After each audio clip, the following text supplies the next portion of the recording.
Le message est arrivé un jeudi matin pendant que j'arrosais les géraniums sur le balcon. Mon téléphone a vibré dans la poche de mon tablier et je me suis essuyé les mains sur le torchon de cuisine avant de répondre. C'était lui, mon mari de 40 ans. Le message était court, direct, comme il l'a toujours été pour les sujets qu'il ne voulait pas vraiment discuter. Nous allons devoir reporter le voyage. Léa veut rencontrer sa grand-mère biologique. J'ai besoin d'être présent pour ça. Tu comprends, n'est-ce pas? Je l'ai lu une fois, puis une autre, puis encore une autre. Les géraniums attendaient toujours l'eau, mais mes mains s'étaient arrêtées au milieu du geste. L'arrosoir est resté suspendu dans l'air quelques secondes avant que je ne me rende compte et que je le baisse. Lentement, j'ai regardé l'arrosoir vert défraîchi, les fleurs rouges délicates, l'horizon dégagé de ce matin d'octobre qui promettait de la chaleur pour l'après-midi. Tout était pareil, tout exactement comme c'était 5 minutes avant. Seulement moi, je venais d'être effacée d'une célébration qui avait pris des mois à planifier, des années à rêver, toute une vie à mériter. 40 ans de mariage. Une croisière en Méditerranée dont je rêvais depuis mon adolescence. Depuis que je lisais des magazines de voyage en cachette à la bibliothèque municipale et que j'imaginais comment ce serait de naviguer vers la Grèce, toucher les pierres anciennes de la Croatie, sentir le vent de l'Adriatique. Billet acheté il y a 3 mois, cabine réservée à l'avance, itinéraire monté avec soin pendant les nuits que j'ai passées seule devant l'ordinateur pendant qu'il regardait le rugby dans le salon. Tout payé par moi comme toujours, et maintenant annulé. Pas reporté, je le savais. Annulé parce que la petite fille de 16 ans avait une urgence émotionnelle qui valait apparemment plus que 4 décennies de ma vie dédiée à cette famille. Je n'ai pas répondu au message, pas immédiatement. J'ai fini d'arroser les plantes avec des mouvements automatiques. J'ai rangé l'arrosoir à sa place habituelle. J'ai accroché le tablier au crochet derrière la porte de la cuisine. Je suis entrée et j'ai préparé du café, même si je n'avais pas envie de le boire. Le rituel me calmait. Il l'a toujours fait. Depuis que je me suis mariée, à 28 ans, préparer le café le matin était mon moment pour organiser mes pensées avant d'affronter la journée. Il avait 32 ans quand nous nous sommes rencontrés. Un homme sérieux, travailleur, fiable, un bon mariage, je pensais à l'époque. J'ai continué à le penser jusqu'à ce matin-là. Sans scandale, sans trahison évidente que je sache, sans dispute à cris qui réveillent les voisins. Il travaillait comme superviseur dans une entreprise de logistique, moi comme comptable dans un cabinet moyen. Je gagnais plus, j'ai toujours gagné plus, mais ça ne s'est jamais dit à voix haute. Quand sa fille est apparue dans notre vie, elle avait 8 ans, fruit d'une relation antérieure qu'il mentionnait rarement avec une femme qu'il avait connue avant moi et qui avait duré seulement 2 ans. La mère biologique avait disparu quand la petite avait 5 ans. Elle est simplement partie un matin et n'est jamais revenue. Elle a laissé la fillette sans explication, sans un mot, sans adresse. J'ai accueilli la petite parce que c'était la bonne chose à faire, parce que j'aimais cet homme et parce que, c'était ce qu'on attendait de moi. Pendant des années, c'est moi qui ai emmené la petite chez le médecin quand elle avait de la fièvre au milieu de la nuit. Moi qui me réveillais à 5 heures du matin pour lui préparer le déjeuner avant d'aller travailler. Moi qui ai payé l'école privée, les fournitures chères, l'uniforme neuf chaque année. Tout. Il contribuait, bien sûr, avec ce qu'il pouvait, mais c'était mon salaire qui sauvait la situation quand le sien ne suffisait pas. La petite m'appelait par mon prénom. Simone, jamais maman. Je comprenais, je respectais, je n'ai rien forcé. Mais j'ai aimé comme si elle était mienne, tout en sachant que pour elle je ne le serais jamais. Elle a grandi, a fini l'école, a fait ses études que j'ai payées à moitié, a rencontré un bon garçon, s'est mariée à 26 ans, a eu Léa 2 ans plus tard, ma petite fille postiche, comme je pensais moi-même parfois quand j'étais seule. J'aimais cet enfant. Je l'ai aussi gardé les week-ends quand les parents voulaient en sortir. J'ai payé ses cours de préparation pour l'université. Et maintenant, à 68 ans, avec le corps fatigué et les cheveux complètement gris, je découvrais que j'étais encore substituable, jetable, optionnelle. Le téléphone a sonné pendant que le café coulait. C'était lui. J'ai regardé le nom clignoter sur l'écran. J'ai respiré profondément 3 fois avant de répondre. J'ai répondu à la 3e sonnerie. « Tu as vu mon message ?» Sa voix était décontractée, comme s'il demandait si j'avais vu la météo. Je l'ai vu. Ma voix est sortie plus ferme que je ne l'espérais. Tu comprends, n'est-ce pas? C'est important pour Léa. Sa psychologue a dit qu'elle a besoin de cette clôture, que ça fait partie du processus de construction de son identité. Il utilisait des mots qui n'étaient clairement pas les siens. Et notre voyage? J'ai demandé en gardant un ton neutre. 40 ans de mariage. On a planifié ça pendant des mois. On ira après, Simone, à n'importe quel autre moment. Tu sais que ces choses d'adolescents sont urgentes, elles ne peuvent pas attendre, mais notre voyage, oui, on a le temps. Je comprends. C'est tout ce que j'ai dit avant de raccrocher. Je me suis assise à la table de la cuisine et j'ai ouvert l'application de la banque avec des mains qui ne tremblaient pas. Tout était là. La croisière avait coûté 4 500 €. Billets, cabine, excursion, assurance voyage. Tout sur ma carte, tout à mon nom. Je n'ai pas pleuré. Les larmes n'ont jamais rien résolu dans ma vie. J'ai passé toute la journée à réfléchir.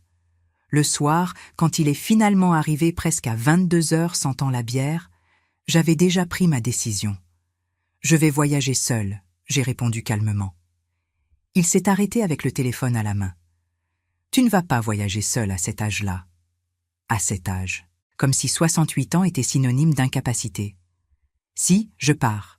Les billets sont payés. Je pars au Japon et en Thaïlande. Chaque mot pesait. Il a ri, une rire d'incrédulité. Et moi, je vais rester ici tout seul? Qui va faire à manger? La question m'a frappé comme une gifle. Toi, tu as choisi de rester. Tu as choisi la petite fille, la recherche de la grand-mère biologique. Moi, je choisis de partir. Je choisis de faire quelque chose pour moi, pour la première fois en 4 décennies. Il a encore essayé d'argumenter pendant presque 1 heure. J'ai tout écouté en silence. Quand il a fini, je me suis simplement levée, je suis montée dans la chambre et j'ai fermé la porte à clé. Je me suis allongée sur le lit encore habillée et pour la première fois de toute la journée, j'ai senti un léger sourire toucher mes lèvres. Je partais en voyage seule, pour la première fois en 40 ans de mariage, pour la première fois en 68 ans de vie. Mais avant de continuer, vérifiez si vous êtes déjà abonné à la chaîne et dites-nous en commentaire de quelle ville ou pays vous nous regardez. Nous aimons beaucoup savoir jusqu'où nos histoires voyagent. Le lendemain matin, je me suis réveillée avant que le réveil ne sonne. La chambre était encore sombre. Il dormait toujours dans la chambre d'amis où il était allé après que j'ai fermé la porte la veille. Je suis descendue et j'ai préparé du café dans la cuisine silencieuse. Je me suis assise avec le vieil ordinateur portable et j'ai vérifié tout l'itinéraire du voyage avec une attention renouvelée. Maintenant, ce n'était plus quelque chose que nous ferions ensemble, mais mon voyage personnel, mon aventure. 2 semaines en Asie. Tokyo d'abord, 5 jours à explorer la ville. Puis Kyoto avec ses temples anciens. Et finalement Bangkok et les plages de Thaïlande. J'ai ouvert ma grande valise, celle en toile verte qui était rangée dans le placard du couloir. J'ai commencé à séparer les vêtements avec soin. Pas beaucoup. J'ai toujours été pratique. Des robes légères à manches longues, un pantalon en lin beige, 2 chemisiers en coton, des chaussures confortables pour marcher. J'ai tout plié méticuleusement. Il est descendu vers 9 heures, encore en pyjama, avec un visage d'avoir mal dormi. « Tu pars vraiment ?» Sa voix était rauque, fatiguée. « Oui. » Je n'ai pas levé les yeux de la valise. Il a soufflé et est sorti sur la terrasse. Je l'ai vu allumer une cigarette et parler au téléphone avec de grands gestes, probablement avec sa fille, se plaignant de moi. Le téléphone fixe a sonné. C'était Martine, mon amie depuis l'école, la seule à qui j'avais tout raconté sur le voyage depuis le début. « Alors, vous partez ensemble finalement ?» Sa voix était pleine d'espoir. « Non, il a maintenu l'annulation, mais moi je pars seule. » Un long silence de l'autre côté, puis un grand éclat de rire, plein d'admiration. « Mon Dieu, Simone, tu parles sérieusement. À 68 ans, tu pars en Asie toute seule. Ou tu es folle ou tu es trop courageuse. Peut-être les deux. Ou peut-être je suis juste lucide pour la première fois de ma vie. Nous avons parlé pendant presque 1 demi-heure. Elle m'a fait promettre de lui envoyer des photos tous les jours. Quand j'ai raccroché, je me sentais plus légère, plus confiante. J'ai passé les jours suivants à tout organiser avec la précision de décennies, à travailler avec des chiffres et des délais. J'ai confirmé toutes les réservations d'hôtels. J'ai imprimé les confirmations sur papier parce que je ne faisais pas totalement confiance à la technologie. J'ai séparé les yens et les bahts thaïlandais que j'avais achetés des mois auparavant. J'ai organisé les documents, fait des copies du passeport, noté les numéros d'urgence dans un petit carnet. J'ai prévenu le cabinet de comptabilité où je travaillais depuis 25 ans que je prendrais les 2 semaines de congé accumulées que je n'avais jamais utilisées. Ma patronne, Véronique, une femme de 42 ans qui m'avait toujours traité avec respect, m'a regardé avec quelque chose entre l'étonnement et l'admiration quand je lui ai expliqué. « Vous partez vraiment seule, Simone, en Asie ?» Elle ne pouvait pas cacher sa surprise. « Oui, c'est ça, seule et heureuse. » J'ai répondu avec un sourire qui m'a surprise par sa sincérité. Quel courage! Moi, à 42 ans, je meurs de peur de voyager seule, même à Lyon. Elle a ri, mais c'était un rire d'admiration. 3 jours avant le départ prévu, la fille de Michel est apparue à la maison sans prévenir. Thaïs avait 48 ans maintenant, 2 enfants adolescents, une maison confortable que j'avais aidé à meubler, toute une vie à laquelle j'avais contribué sans jamais recevoir un vrai merci. « Il faut qu'on parle, Simone. » Elle a dit mon prénom comme toujours, jamais maman. Elle est entrée sans y être invitée et a jeté son sac cher sur le canapé du salon. J'étais dans la cuisine en train de faire ma liste finale. Je ne me suis pas levée pour la saluer. De quoi? Ma voix est sortie plus froide que je ne le voulais. De cette attitude infantile. Mon père est très triste, très blessé par toi. Il ne dort pas bien, il ne mange pas. Elle parlait comme si j'étais responsable de son bien-être émotionnel. Et moi, est-ce que je ne passe pas par un moment difficile? 40 ans de mariage, un voyage que j'ai attendu toute ma vie, annulé par un message de 3 lignes. Ma voix a monté d'un ton. Ce n'est pas annulé, c'est reporté. Vous pouvez partir l'année prochaine, dans 6 mois. Elle gesticulait avec les mains. Pour quand exactement? Quand Léa aura fini la thérapie qui peut durer des années, quand elle entrera à l'université et aura de nouveaux problèmes, quand j'aurai 75 ou 80 ans et que je ne pourrai plus bien marcher, chaque question sortait plus forte, plus ferme. Elle est devenue rouge. Vous avez toujours été difficile, toujours avec cette manie de faire du drame pour n'importe quoi. Mon père l'a toujours dit que vous êtes dramatique. Elle a pratiquement crié. Tu peux partir maintenant. J'ai dit bas mais ferme. Comment? Elle ne croyait pas ce qu'elle entendait. Tu m'as très bien entendu. Tu peux partir. J'ai des choses à faire, un voyage à préparer. Je n'ai ni le temps ni la patience pour ça. Elle laissait rester debout quelques secondes, la bouche ouverte. Puis elle a attrapé son sac avec force et est sortie en claquant la porte si fort que le cadre au mur a tremblé. La veille du voyage, je me suis préparée à dîner seule pour la première fois en 40 ans. J'ai préparé un steak simple comme je l'aime, avec de l'ail et du beurre, du riz et une salade de tomates. J'ai mis la table juste pour moi, en utilisant la belle nappe que je gardais pour les visites. J'ai allumé une petite bougie à la lavande. J'ai mis de la musique douce à la radio. J'ai mangé lentement, en mastiquant bien, en savourant chaque bouchée.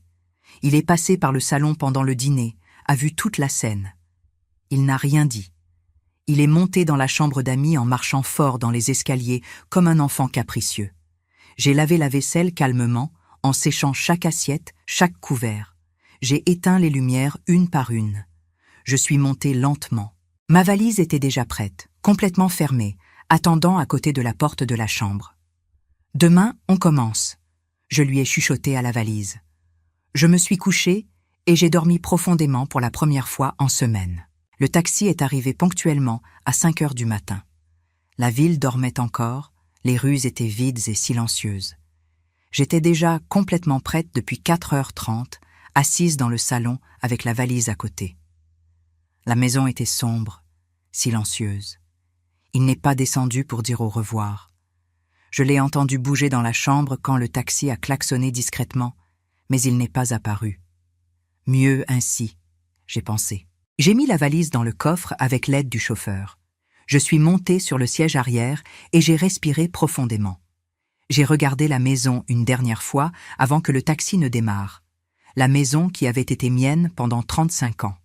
Les lumières étaient éteintes. Elle semblait morte, sans vie, sans âme. Je n'ai pas regardé en arrière quand le taxi a tourné au coin de la rue. J'ai gardé les yeux fixés devant, sur le chemin éclairé par les lampadaires. L'avion a décollé ponctuellement à 8 heures du matin de l'aéroport Charles de Gaulle. Je suis resté à regarder comment Marseille devenait petite là-bas en bas, à travers le hublot. Les lumières de la ville encore clignotantes contre le soleil naissant. J'ai senti quelque chose d'étrange dans la poitrine, serré, mais pas mauvais. Ce n'était pas exactement de la peur, c'était la liberté, c'était la possibilité, c'était un futur ouvert comme le ciel infini que l'avion traversait. L'avion a atterri à l'aéroport de Narita, un matin clair et frais d'octobre japonais. La ville semblait magnifique, même d'en haut, organisée, moderne, exactement comme je l'imaginais depuis petite quand je lisais sur le Japon à l'école. Mon cœur battait vite quand l'avion a touché la piste. J'ai récupéré ma valise après avoir attendu presque 40 minutes.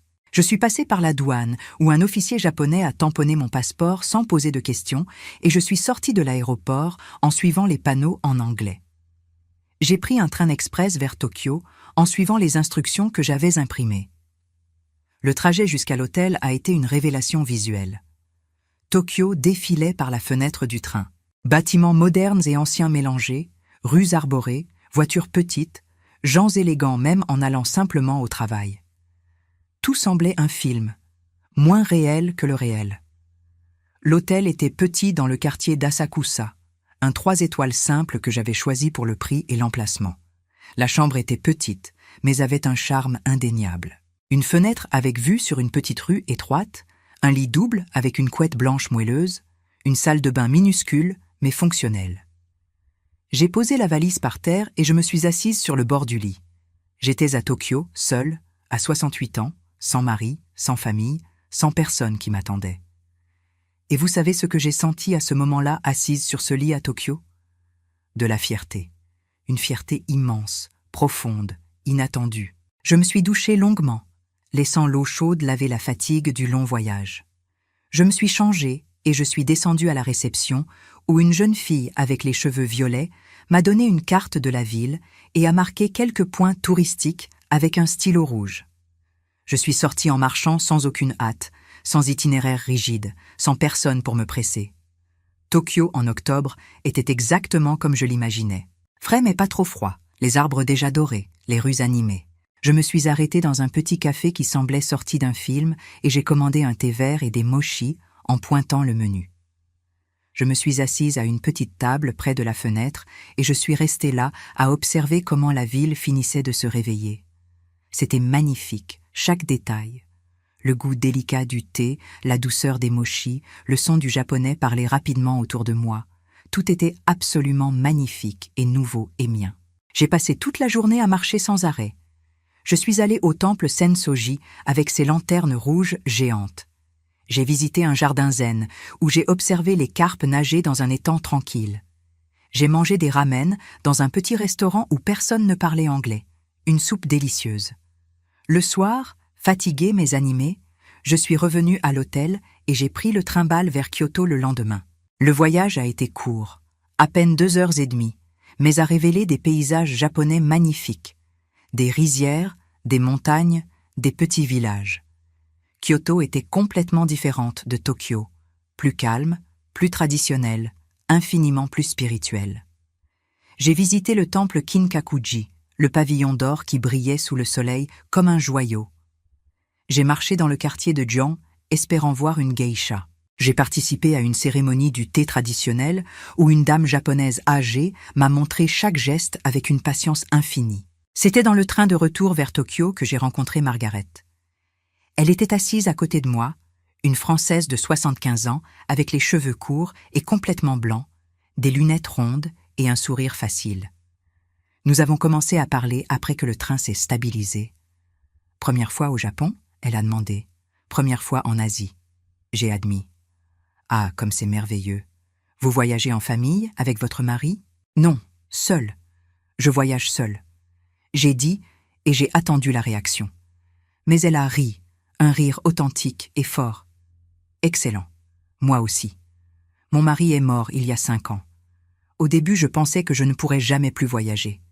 Mais puis, j'ai pensé, est-ce que je vais rester à la maison en attendant de mourir aussi ?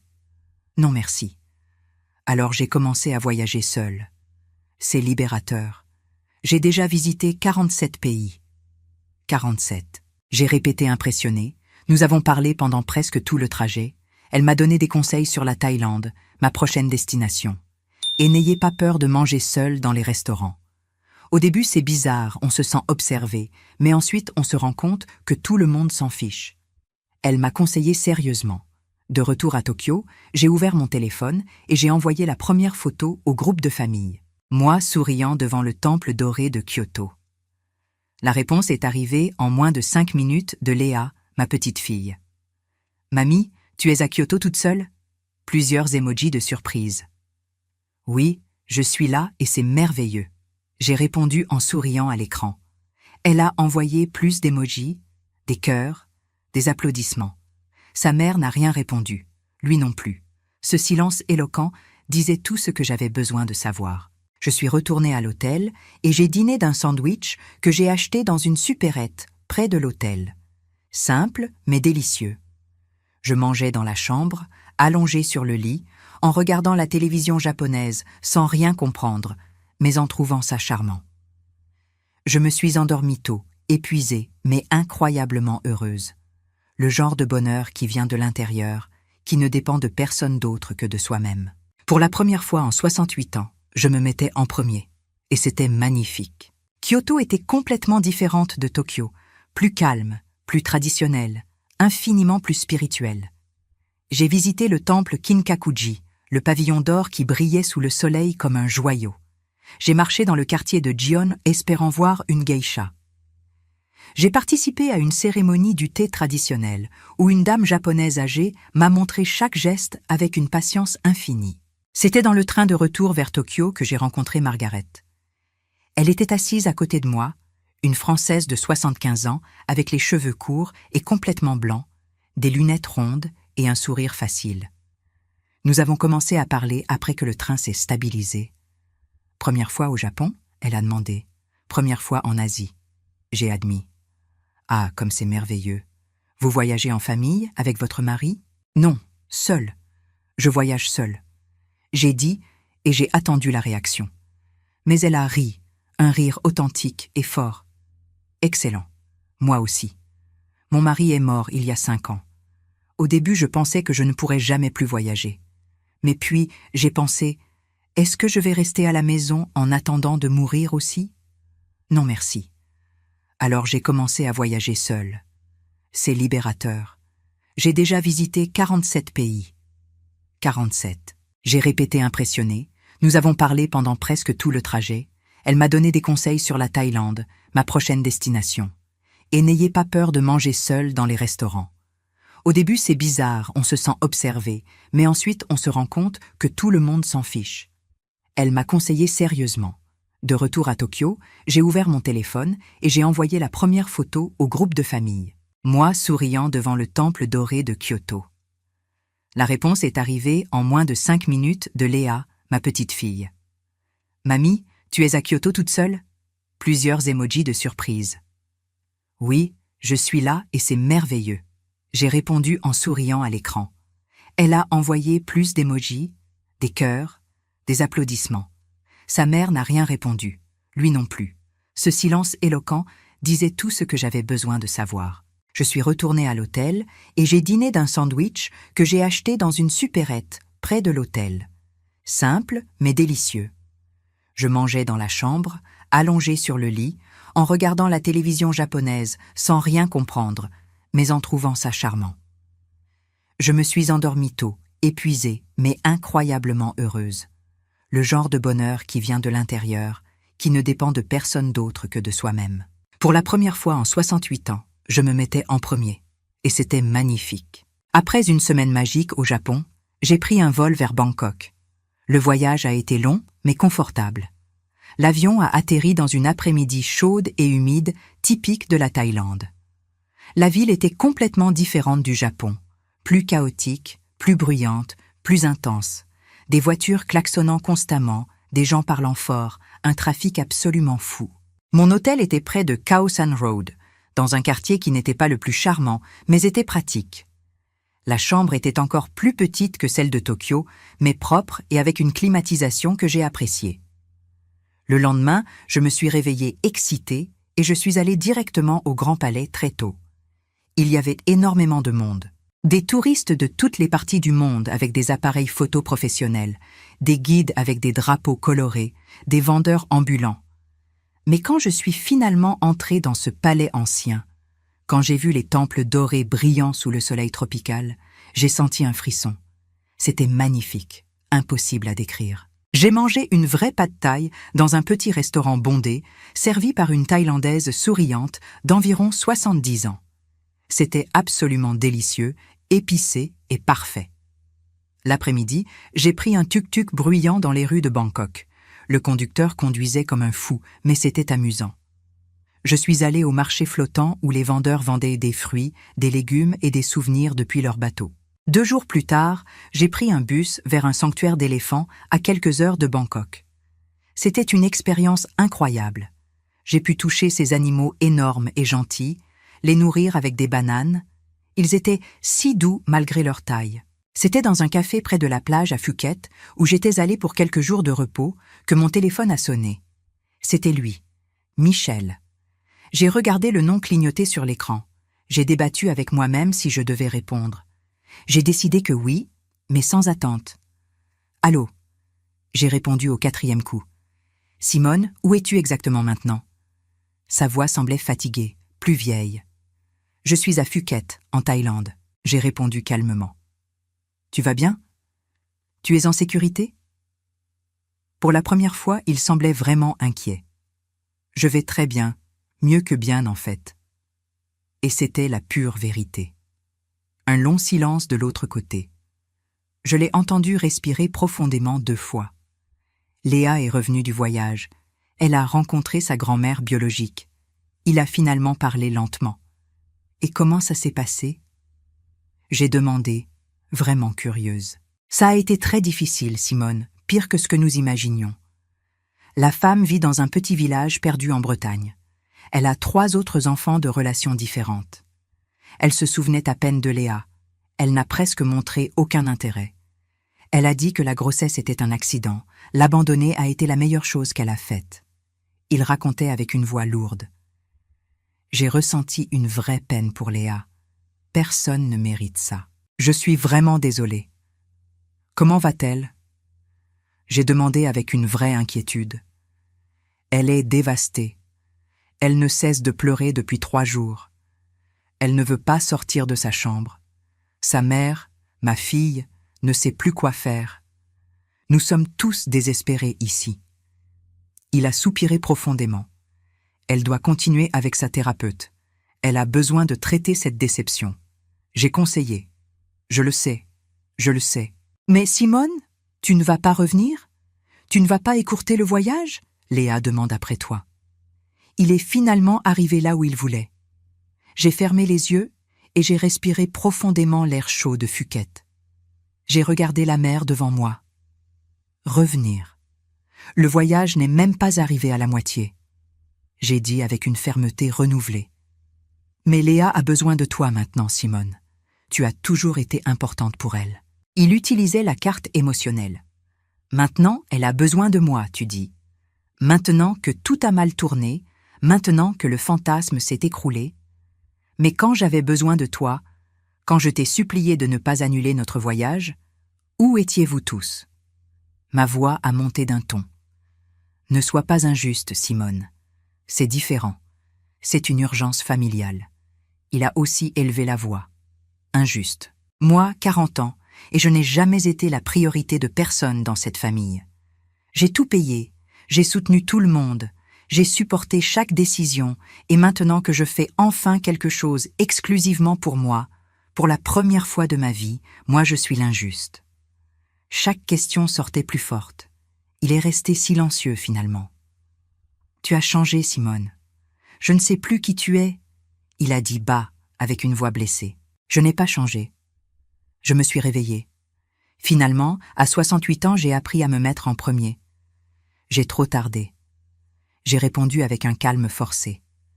J'ai raccroché avant qu'il ne puisse répondre. Ma main tremblait légèrement en tenant le téléphone. Ce soir-là, j'ai dîné seule dans un restaurant de fruits de mer sur la plage. Le serveur était un jeune Thaïlandais sympathique qui m'a recommandé le poisson grillé. C'était délicieux. J'ai bu un verre de vin blanc et j'ai regardé le coucher de soleil sur la mer d'Andaman. C'était magnifique, les couleurs orange et rose se reflétant sur l'eau. C'était le lendemain, dans un autre café près de la plage, que j'ai rencontré Maria.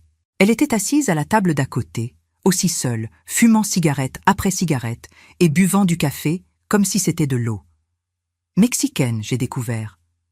Excusez-moi d'avoir entendu sans le vouloir, mais vous êtes française ? Elle a demandé en français avec un accent charmant.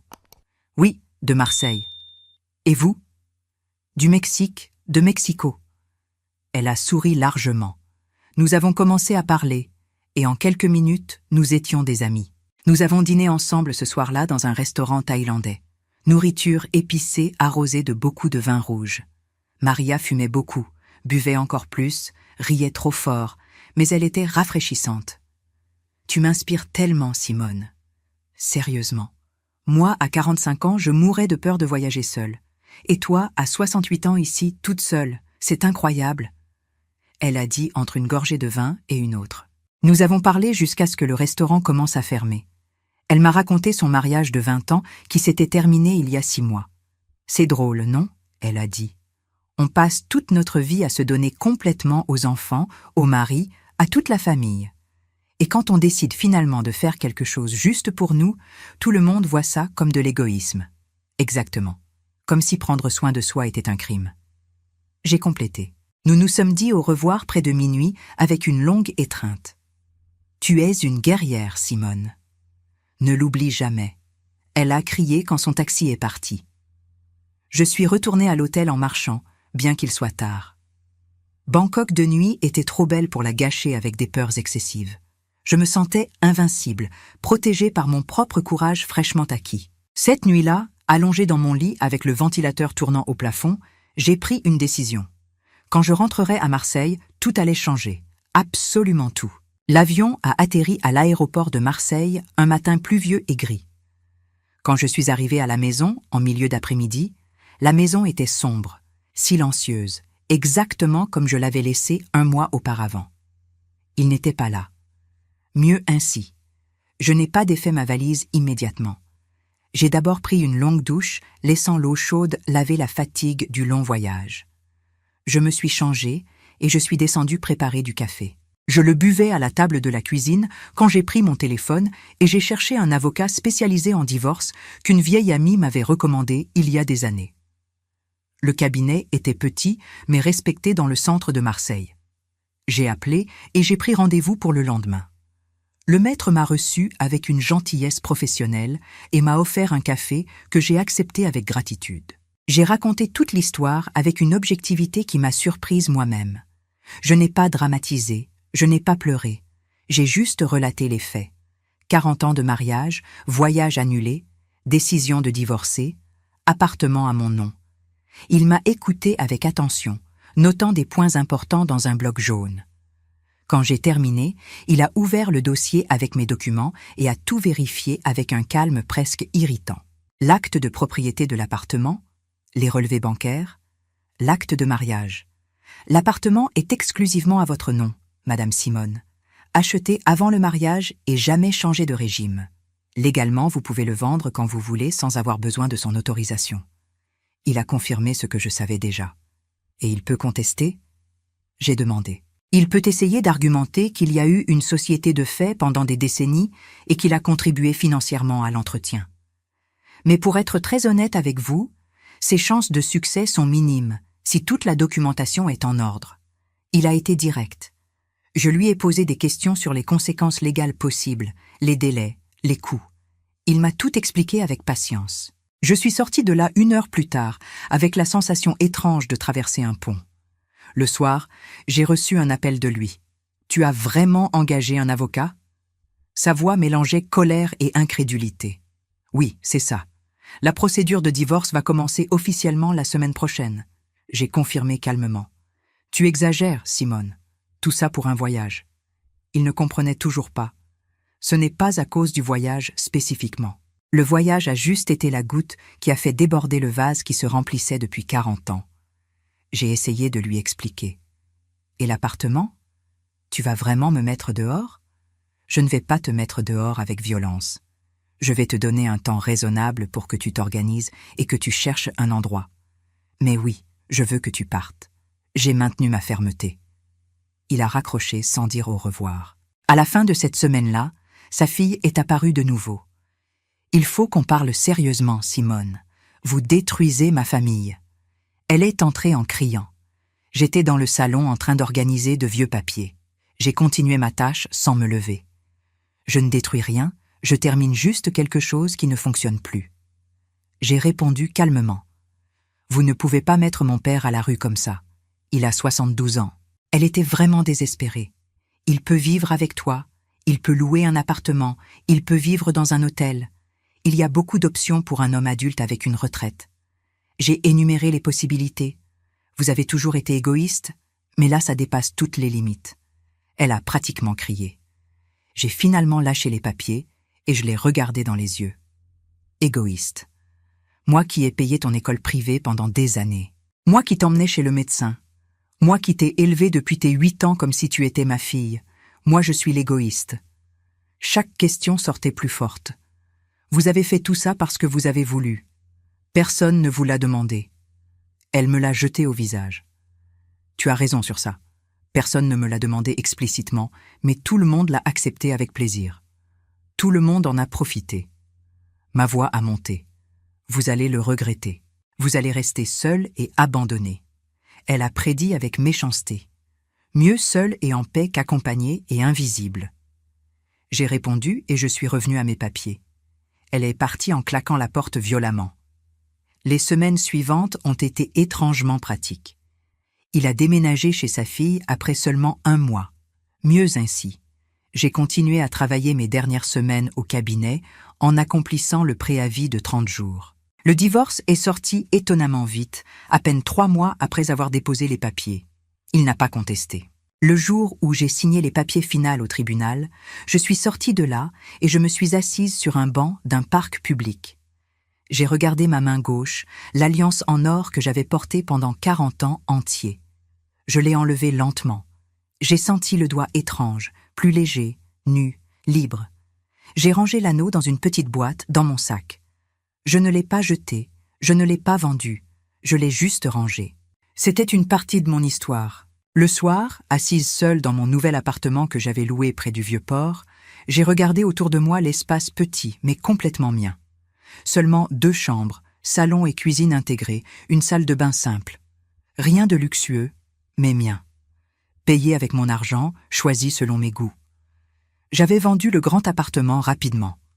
Un jeune couple avec 2 petits-enfants avait été enchanté. Avec ma moitié, j'ai acheté quelques meubles neufs simples, payé 6 mois de loyer à l'avance et gardé le reste dans un compte d'épargne.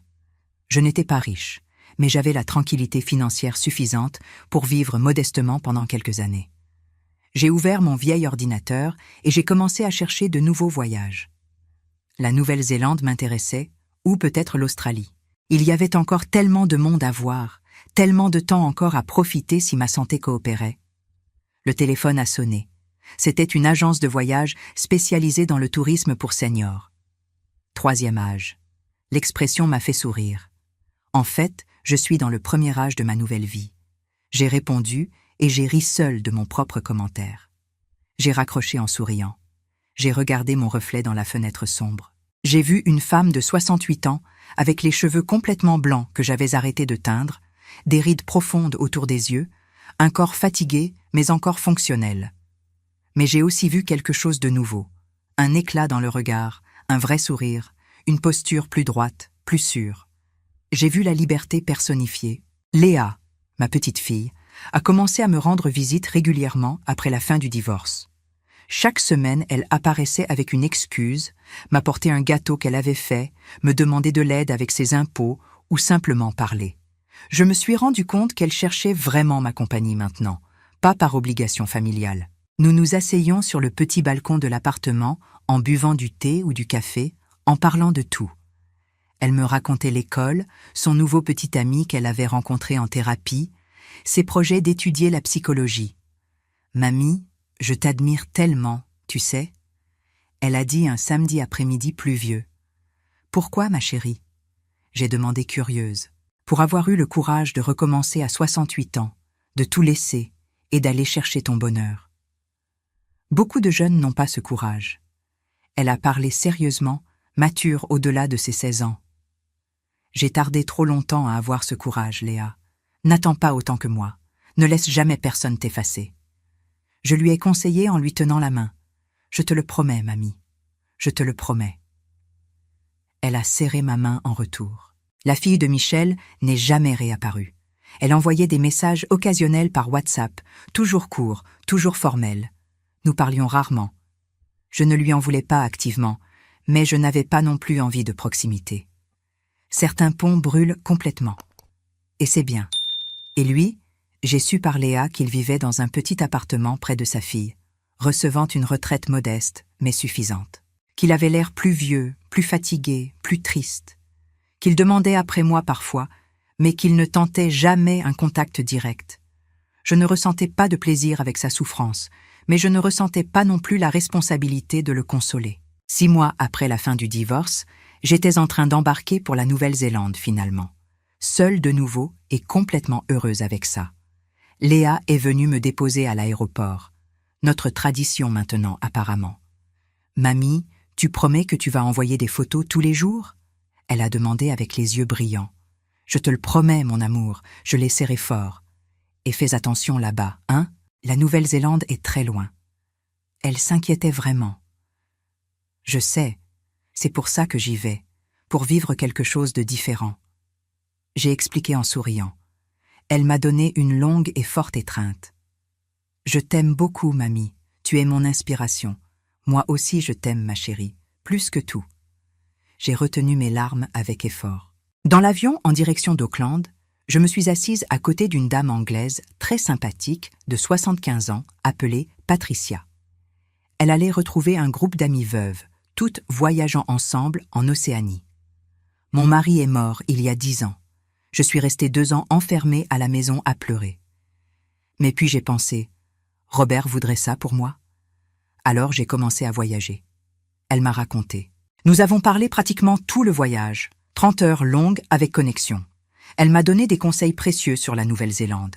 Elle m'a montré de belles photos de ses voyages précédents. L'Inde colorée, le Japon organisé, le Népal montagneux. Quand nous sommes arrivés à Auckland finalement, épuisés mais excités, elle m'a donné une forte étreinte et une carte avec son email. Restons en contact, Simone. Et souviens-toi, la vie est trop courte pour la vivre pour les autres. Vis pour toi-même. Elle m'a conseillé avec la sagesse de quelqu'un qui a appris à la dure. Je m'en souviendrai toujours. Merci, Patricia. Je l'ai serrée en retour. Je me suis installée dans un petit hôtel à Auckland avec vue sur le port. La chambre était simple mais confortable. J'ai ouvert la fenêtre et j'ai respiré l'air marin. J'avais devant moi 2 semaines en Nouvelle-Zélande, puis 2 autres en Australie. 4 semaines pour explorer, découvrir, vivre. J'ai sorti mon téléphone et j'ai vu un message de Margaret, la Française, que j'avais rencontrée au Japon. « Comment va ma voyageuse préférée? J'espère que tu profites de chaque instant. La vie est trop courte pour la vivre pour les autres. Vis pour toi. » Ce message m'a fait sourire. J'ai regardé par la fenêtre le port d'Auckland s'étendant devant moi. Des bateaux, des mouettes, des gens se promenant sur le quai. La vie continuait normalement, et moi aussi je continuais, seulement maintenant libre des vieilles attaches. J'ai ouvert mon ordinateur et j'ai commencé à chercher d'autres destinations. Le Pérou m'intéressait avec le Machu Picchu. L'Islande aussi avec ses geysers et ses aurores boréales. Il y avait encore tellement à voir, tellement à vivre. Je me suis levée et je suis allée sur le petit balcon de la chambre d'hôtel. J'ai regardé la ville s'étendre devant moi. Auckland brillait sous le soleil du matin. J'ai pensé à tout le chemin parcouru depuis ce jeudi matin où j'arrosais les géraniums sur mon balcon à Marseille. Ce message qui avait tout changé. Cette décision de partir seule qui avait transformé ma vie. Je ne regrettais rien. Pas un instant. Pas une décision. J'avais 68 ans et pour la première fois de ma vie, j'étais complètement, absolument, merveilleusement libre. Libre de choisir où aller, quand partir, combien de temps rester. Libre de manger seule dans les restaurants sans me sentir jugée. Libre de m'endormir quand je voulais et de me réveiller sans alarme. Libre de dépenser mon argent comme je voulais. Libre de vivre pour moi-même, enfin. J'ai souri en regardant l'horizon. Demain, j'irai visiter la Sky Tower. Après-demain, peut-être Rotorua, avec ses sources chaudes. Dans une semaine, je prendrai l'avion pour Sydney. Et après, qui sait? Le monde était vaste et j'avais encore du temps. Pas tout le temps du monde, bien sûr. À 68 ans, je savais que le temps était compté. Mais j'avais assez de temps pour vivre, vraiment vivre, pour la première fois. Et c'était tout ce qui comptait. J'ai respiré profondément l'air marin d'Auckland et j'ai senti mon cœur se remplir de gratitude. Gratitude pour avoir eu le courage de partir. Gratitude pour avoir choisi de me choisir. Gratitude pour cette nouvelle vie qui commençait à 68 ans. Il n'est jamais trop tard, j'ai pensé. Jamais trop tard pour recommencer. Jamais trop tard pour être heureuse. Jamais trop tard pour vivre. Si cette histoire a touché votre cœur, répondez ici dans les commentaires. À ma place, qu'auriez-vous fait? N'oubliez pas de regarder la prochaine vidéo qui apparaît sur votre écran. Elle apporte un rebondissement surprenant et émouvant qui vous captivera du début à la fin. Good to see you. You got your Ranger badge and level 2 trophy upgrade. Let's go. Fantastic. I'm happy to have you here, Black Rose. I'm happy to hear that you were able to get your trophies in as well. Okay, so the ghost is in the gray tent, allegedly. But also it is, in fact, in the gray tent. Alright, so we're going to go ahead and find ourselves some rabbits, and I'm going to go start doing a backwards challenge. As a reminder, if I ever do fail a challenge like I just did, I do have to repeat that one. So unfortunately for me, the ban on my W key is going to extend itself into the next game. Switch W output. You know what? That would make things simpler, but it would also make it way easier for me to not fail. And people do like when I fail here, because then we get to stack those challenges, as horrifying as that is. Alright, I'm going to go ahead and see if we have any other hiding locations. Not the green tents. Okay, but we have one mini tent. We do have one, which is nice. Alright, so power. I'm going to go see if we can open a few more gates over here. So this one looks good. This is, you know, basically a backwards and little crab walk here. I can't move forwards, but I can do all the backwards runs I want. Alright, so at this point, as long as I teach my brain basically what we're doing is a backwards only challenge, I should be fine. Oh look, I found the rabbit. Hi, buddy. Okay, one runaway. One runaway rabbit so far. Let's see if we can find a few more. Alright, so I'm going to get back up to the next house. Hopefully we can find a rabbit over in here. Just going to eat that for a moment. Grab this, grab that, open the door. Open it some more. There we go. There was no allegedly about that rabbit. Frank! Allegedly. Okay, I failed 2 challenges. Frickin' heck. Alright, so that does mean that unfortunately I have a double challenge, probably a third, for the next run. That's so unfortunate. That's gonna be so much stacking. Has anyone else found any rabbits, allegedly? Completely forgot about that. Completely. I see, allegedly. Fair enough, allegedly. Alright, so I've only found 1 rabbit so far, allegedly. We're gonna have to find at least 3 more, allegedly. Alright, so 3 more bunnies. Hopefully we'll be able to find a few more by the front. So at this point, that's where I'm going to go next. So the rabbit can move around a lot, sadly. That does mean that my chances of finding it are going to be slightly more delayed, considering my speed of pace is a little bit diminished. But hopefully we'll be able to find them without too much effort. Alright, this looks like a good spot to check. Let's go ahead and see if we've got any rabbits there. No rabbits there, sadly. I don't think this is an actual bunny hiding spot. Oh, it is. It is. Alright, give it another second. 2 runaway rabbits, allegedly. Alright, so 2 runaway rabbits. That's 2 slowdowns so far. Slower or faster? Correct, allegedly. It does. Slower or faster, you can't say correct. Slower, allegedly. I am trying to be helpful here for the record there, Pro. I'm sorry. Alright, so we have a little side spot. Not the best hiding location, but potentially good. And I do see you are officially adding in the 3rd challenge. Thank you. Thank you. Appreciate that, Joseph. Great contribution. Odette is like, I'm not getting enough attention. I'm going to cause some chaos here. Is that a rabbit? That is a rabbit. Nice. Another bunny. Another bunny. Come on, bunny. One screamer, allegedly. Alright, so we got one screamer. So far the ghost is only slightly slower. Only a little bit. See if I can find another rabbit. But I found 3 rabbits so far, so we're getting a decent amount of points. Oh, Dad, I'm gonna have to pick you up there, girly. I'm gonna have to pick you up. I have paranormal talking and whisperer, so Good to know, allegedly. Alright, let's see if I can find another rabbit or two. I'm gonna try looking back here. Thanks for the reminder, you actually forgot to redeem that. Oh, I'm so sorry that I did that then. I'm very, very sorry that I was able to give you the reminder you needed to make my life a little bit more challenging. But that's okay. Alright, genuinely I do like the challenges. Tallow in the chat, by the way, if you want to try and capture one, ! Pokecatch and or Pokestart. Good luck to you. May the odds be ever in your favor. I'm surprised no one actually got the power. Alright, I'm gonna go ahead and turn that on here. Power is by the bathrooms, allegedly. Alright, let's see if we've got any more rabbits. I don't expect to. No. Alright, so we found 3. Sometimes you can find more. I'm gonna hope that we have more rabbits because frankly, the number of challenges I've had where I haven't been able to pay attention to our bunnies is too many. Is there a place where I can see what commands? Oh, there used to be. It's slightly up, rather, it's not quite updated. If you do ! Commands, it does bring up some of the commands, but I need to increase what it says. You will like the challenges allegedly. Will I don't know. The fact that you're saying allegedly and not in my own challenge sense is making me suspicious of whether or not that's going to be true. Alright, let's go ahead and see if we can find anything else here. Odette is being a turkey. Could you repeat that, please, allegedly? I missed whatever he said. paranormal talk. Oh, yes, I can, allegedly. Alright, so we will actually do that instead of allegedly. Alright, so paranormal talk, eliminated, done. Let's see if we have any more rabbits. No. Yes! I found another bunny. Right. 2 screamers, allegedly. Alright, so we are back down 100% normal speed currently, allegedly. Alright, so we've got no change. I'm going to see if I can find another rabbit. I don't know if I will, but we're going to look.